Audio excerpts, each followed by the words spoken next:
with the last 2.5 years, and when we looked at facing that mountain in COVID, we had to really work backwards from the customer again.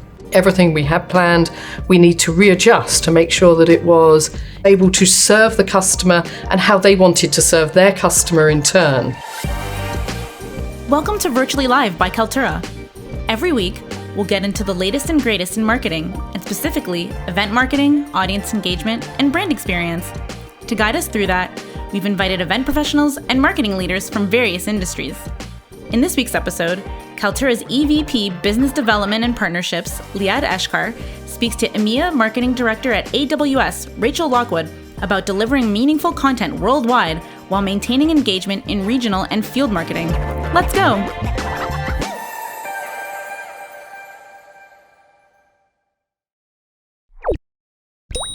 Hello, my name is Liad Eshkar. I'm the head of business development and partnerships here at Kaltura. I'm coming to you virtually live from our Tel Aviv office in Israel. Digital experiences, hybrid and virtual events allows reaching larger and more diversified audience. With that, the term globalization has never been more relevant. Now it's on us, marketeers and teams, to create exceptional event experiences both for our regional and global audiences. With that, we are very honored and happy to have with us an industry expert with over 20 years of experience in B2B, B2C, and startups, Rachel Lockwood. Today, she's the Director of EMEA Marketing at AWS, Amazon Web Services. Her team oversees awareness, customer experience, and demand gen for Europe, both from the commercial and public sector sides. Rachel, where are you coming to us virtually live from? Thank you. I'm coming virtually live also from the Kaltura studio that you've made me feel very welcome, and I'm really pleased to be here with you in Tel Aviv. Thank you, Rachel. We are thrilled to have you with us today. I'll start with a couple of questions to Rachel, and would love to hear your opinions. So the first one is about marketing analytics. I know you are very passionate about this topic in general, and the connection of analytics and data with marketing and how marketing can drive business. Specifically in AWS, we see that more data also drives customer obsession. I'd love to hear more about it and how it plays a role at AWS. It's a good question. Thank you. And hello to everybody listening.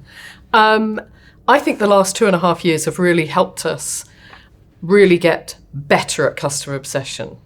I joined AWS 2.5 years ago. I joined just before the lockdown that happened across much of Europe and the world. And like everyone, we had to pivot very quickly. And from that, at AWS, customer obsession is one of our leading leadership principles. It's the thing we think about every day. We work backwards from the customer when we look at what we're going to do, when we look at our plans we're making, and in our execution. So with the last 2.5 years, and when we looked at facing that mountain in COVID, we had to really work backwards from the customer again. Everything we had planned, we need to readjust to make sure that it was not tone deaf to the situation that our customers were facing, that it was able to serve the customer and how they wanted to serve their customer in turn. And we did a lot of work by listening to the customers through one-to-one outreach, whether that's direct feedback from our account teams, whether that's from running sessions that we could actually gather information, more survey at scale, so that we could understand what information they wanted, and more specifically, which channels they wanted to see it in, given that the pandemic that they were facing and we were supporting them into. And to be transparent, we shut down much of our marketing at the time, so we could do that analysis. And we were actually then, even in our direct marketing, even in our in response marketing, we were listening to the customer and putting things into market that was sensitive to their needs. Thank you, Rachel. I think it makes a lot of sense. I really resonated with the different channels for customers. I think that it started during COVID, but we still see it also today.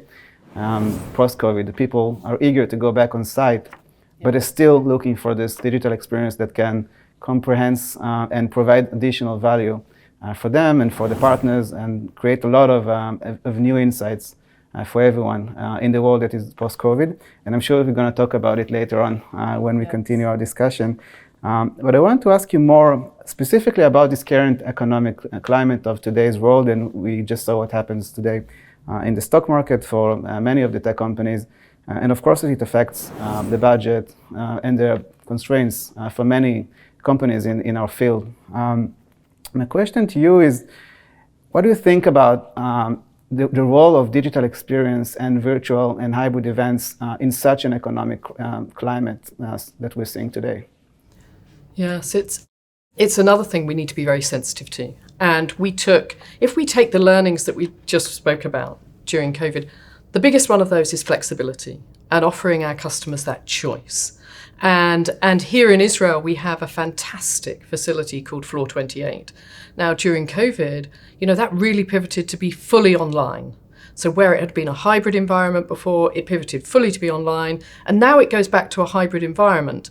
And I think as we go into 2023, we need to be very cognizant that our customers will be facing potential resource constraints, whether that's in actually headcount, budget, and being able to offer them hybrid environments, flexibility of when they want to engage with content needs to be at the center of our marketing plans.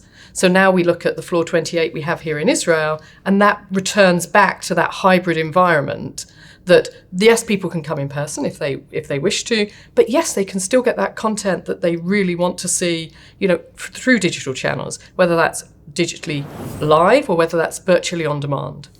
That makes a lot of sense, and I think the name of this track is doing more with less. So I think that this is a really great example to that.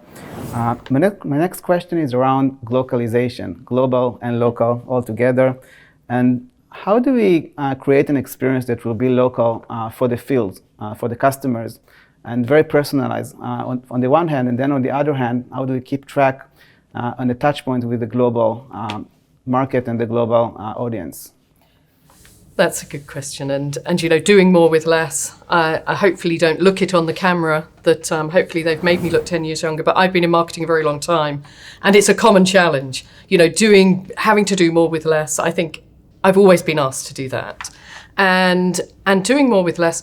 We work for a global company, AWS, Amazon Web Services, and it's very important that we have that consistency that a global company can bring, so that we have global consistency in our brand, we have global product and service offerings that we can speak to the customer, but how we deliver them and how we talk to the customer, whether that is in Israel or whether that is in France or whether that is in the US or the UK, wherever it is in the world, that the customer feels like we are talking directly to them. And therefore, you call it globalization. I think we need to make sure that we keep our cornerstone themes true to our business that we serve, and the customers, wherever they go in the world, they know that they have that same offering, and they can tell it comes from AWS. Absolutely, I fully agree.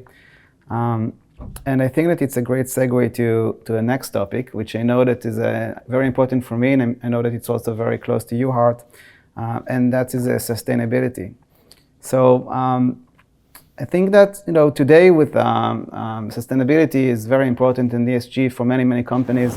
How does it changes your event strategy for the future? That's a super question, and I don't think it's one we fully answered. We've responded, as I said, this year to face-to-face events, leaving that door open for people that did want to travel, but also offering that virtual experience for those that didn't. And that could be driven by a number of reasons. One of them could be sustainability. I think as a business, AWS, has very serious sustainability goals. Obviously, Amazon has the climate pledge that we champion, and we have many partners in the climate pledge that have also signed it. And when we look to our event strategy, we are really hoping that we can do the most we can within it. For example, with food, There can be a lot of waste both through packaging, and there can be a lot of waste both through food that isn't eaten. So this year, when we looked at our events, we had 1, recyclable packaging, but 2, food that we gave to food banks after the event, so that we were trying to ensure that we weren't in that throwaway culture, that we were having that sustainability angle. When we look to the swag that we give out, like everyone, I love swag when I go to an event, but it's very important, and our customers are very discerning about the type of swag, so that, it is made from recyclable products, or it is recyclable itself. And I have an idea I can promote it here, because my team may not listen to me, but I really love the whole idea of upcycling with fashion, because fashion can be very, we do a lot of swag. I would love to upcycle, bring back your old AWS sweatshirt and let us bring it back to life with the new logo, the new badge from the current event. So, but there's many ideas, and also some of the offset things that we're looking at for 2023. Wow, that's brilliant. I really, during the COVID period, many events moved to become more virtual, and now we see that even though there was a lot of value in doing the virtual events, and I think that many people appreciated the additional data and the reach and the scale and many other things, but now we see that many people are going, and many events are going back on site for many reasons, and it's part of the human psychology and the need to be together and spend time together. And going back into the sustainability angle, it's very interesting to see how you offsetting some of the environmental impact when you go back on site by doing all of these amazing things like signing the pledge for the climate reduction, as well as the circular economy and the rest of the items that you've discussed. And I think it's very impressive to know that a company like AWS is very focused on such things. Yes, and also by offering those hybrid environments allows, going back to my earlier point, allows the choice that people may not want to use that time to travel and may have that concern themselves. It will respond to that as well. So speaking about in-person versus digital or hybrid events, I know that the teams work together on a variety of events in Europe, including Innovate and summits, and of course in other regions with other AWS teams. And I'd love to hear more about your insights about how to create an experience that will combine both the virtual and the on-site component in a way that will create an outstanding customer experience for the end users. I think it starts, so we use those flagship events. They're not just any old events. They're actually some of our flagship events, I'm proud to say, that you've talked about. And we use those as a moment in time around a specific topic. Summit brings together a number of topics. Innovates bring together a single topic. And what we do with those experiences, Innovate is only online. As we've already discussed, the summits, we do some face-to-face, but we have made a decision to retain the EMEA-wide online summit because it offers that choice, but also because we will stream certain sessions with our summits, whichever country we do that in, and it will tend to be in the local language, in a localized format, but we won't stream everything. And it allows people, by having that digital content also available, to go back, either if they did attend, to go back and find a session they missed, and if they didn't attend, to see broader than the sessions we decided to stream, and give them access to that material in their own time, at their own pace. Rewind it, look at it again, make notes. I mean, we've all been to conferences where you go, you said something really great, and I didn't write it down, and I think having that mix with this content is really good. The Innovates, as I said, is slightly different. They're only online, and we do see people log back in. So even if they come and attend when we do this live, you will see quite a high proportion of those attendees log back in and re-access the content, because they want to refer back, as I said, or they want to go and look at something else. Yeah, I think it's a really important point. I would just add, maybe from experience with some of our customers, also the element of community. So people might want to go back and meet with people that they met online, or maybe they met on site and they didn't have a chance to catch up with. So if you have a library of people that join the events, you can also match with people like yourself with shared interest, maybe same topics of discussion, can be another value that can be, I think, beneficial for, at least for the online part. Absolutely. And some of the events, if you think about the online summit, it has a lot of sessions, but it also has those community areas actually at the event so that they can go and talk to some of our partners. They can go and talk to the experts. And there's places that we work quite a lot with our developer relations team where they can come into a virtual room as a community. They will also, to your point, they will also have those events like the user group, the very strong community groups they will have here in Israel or anywhere around the world, where they will still have that face-to-face interaction for certain things. But I agree with you. You can see that we are trying to build those online hubs too that allow them to come back together. If we go beyond events to the world of hybrid work marketing, how do you balance the marketing touchpoint across the customer journey? And how do you make those points more measurable?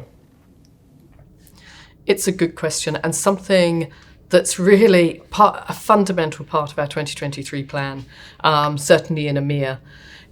We have a lot of things happen across the AWS world. We have a lot of products and services, and it's really important, and I feel it's our job as marketeers to make that very clear to the customer. And we talked about whether that's localization and making it very relevant through those different lenses of the persona, the industry, the country that customer sits in. But also in the journey they're on. These journeys are not linear. And I think historically, marketeers have planned them to say, Rachel's going to start here, she does this, then the next best action she will take will be X, the next best action she will take will be Y. And really, my journey will be quite different from the one you may take. And my start point might be different from yours too. And that's so true of cloud adoption and cloud technology and the breadth of products and services that a customer can use within their organization. So we really need these smart journeys. We've called them internally smart journeys. And that's really the use of the data we have on our customers, the analytics, and really moving from that next best action to the next best offer, and really to the customer decisioning hub that I would really like to get to. So in that customer decisioning hub, you're routing your journey yourself. Next best offer takes us some way there, and that's what we mean by smart journey. So no one journey may be the same. We don't always get it right. I think that's very fair to say. We choose the things that we see have been popular from that start point before, and we also are fortunate to have something so we can have the high touch interaction within there. So it's not just about digital, it's not just about the events, but also a customer can raise their hand and say, I need some help here, and we can have that human touch added into that customer journey. And that could be at the start, or it could be in the middle, or it could be at the very end, or they could go right through and self-serve and get to that. So I'm passionate about building it. It's not perfect yet, but we're on the right path to do that. Amazing, I love it. Just to summarize, one last question to you. I'm sure that many of the marketeers who are watching us now are just now in process of their 2023 budget planning and operational planning. Do you have any advice for them? Advice? Oh dear. Yes, this time of year, I think for all marketing, you're patting your head and rubbing your stomach at the same time, because you're executing your end of year plan and you're looking forward. We're fortunate that I've worked at companies where there's a start-stop. It's like the 31st of December is the end of year, and then we open the door on the 2nd of Jan or the 1st of Jan, and we go, what are we doing?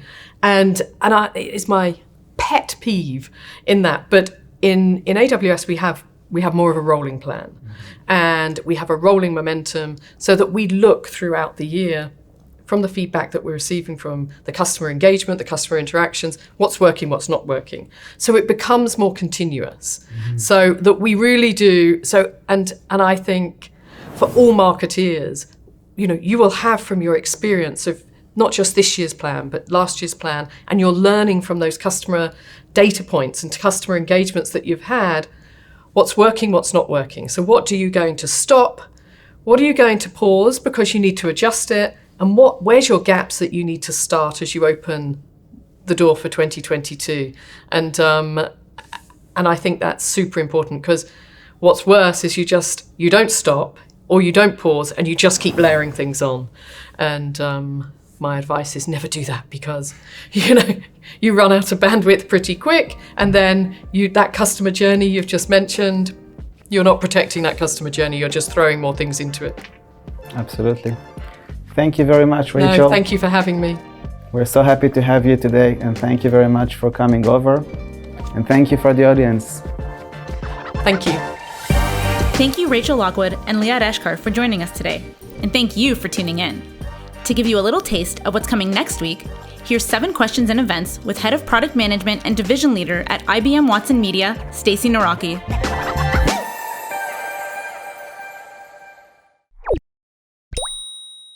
Welcome to 7 Questions in Events. 7 questions with an industry expert. Stacy Naraki, let's go. What's the one thing you want your attendees to get out of your events with? I want them to laugh, which means I have to have a lot of great guest speakers, because I need someone funnier than me. Great. What's your favorite way to engage with your audience? I still like online chat, but only with a moderated online chat, because the moderators make all the difference. They're the ones that can have just a little wit and charm and really get people engaging in that ongoing conversation. And I think if you have really good moderators, people lean into it and you get a ton of participation just in that basic online chat that's going on. It's true. Who would your dream keynote speaker be? No restrictions. I'm going to say Eleanor Roosevelt. I'm watching that Nice. Showtime series called The First Lady. It's really good. But especially the portrayal of Eleanor Roosevelt made me think about what an amazing woman she would be. And she's a really passionate advocate, but with a lot of grace and charm as well. I think she'd make a great keynote speaker. Great. Which trend in virtual events are you most looking forward to? Probably the trend that I see happening, where event organizers are not just thinking about events as one and done experiences, and they're looking for ways to connect events over long periods of time, so that attendees have a seamless experience of coming in and out of event experiences, and also in and out of live or on-demand experiences, depending on where they are in their ongoing participation. But I think that's the trend that I'm most excited about, and looking forward to a lot of innovation in that area. What's an event marketing pitfall people should watch out for? I would say the pitfall would be, don't engage with people while they're actually participating in the online event. I think that a lot of people miss the opportunity while people are, let's say the event is 2 hours long. Engage one-on-one with individual participants while they are still on the event. Don't wait until after, when you're going to get that follow-up email and then hopefully take whatever action you've planned for them to take. Engage with them while they're still in the event and still watching and engaging. I've seen lots of success in, for example, having specific salespeople who are responsible for these accounts, who have maybe invited their customers to come to an event, and then pre-planned how they're going to one-on-one engage with these individuals during the event, how it's going on. That could be, pulling that person into a one-on-one chat experience. It could be that they've, delivered lunch to their front door, whatever it is. But don't miss the opportunity of using the time that they're in the event to start really engaging with them. Don't wait until after. What's your go-to source for personal development info in terms of events and marketing? I started listening to podcasts even, back before the pandemic, because I used to go into the office every day. And I would take the BART train here in San Francisco. And I would listen to podcasts the entire time that I was on BART.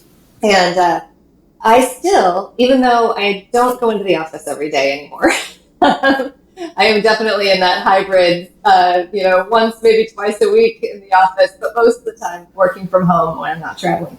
But I still listen to a lot of podcasts when I'm walking my dogs, when I'm driving to pick up my kids. I like listening to podcasts. I don't have a specific podcast that it's my go-to, but last week I was listening to one that is just called, I think, the Event Podcast, and I heard some really good little nuggets. But that's the thing, is that I'm just looking for little nuggets of key insight.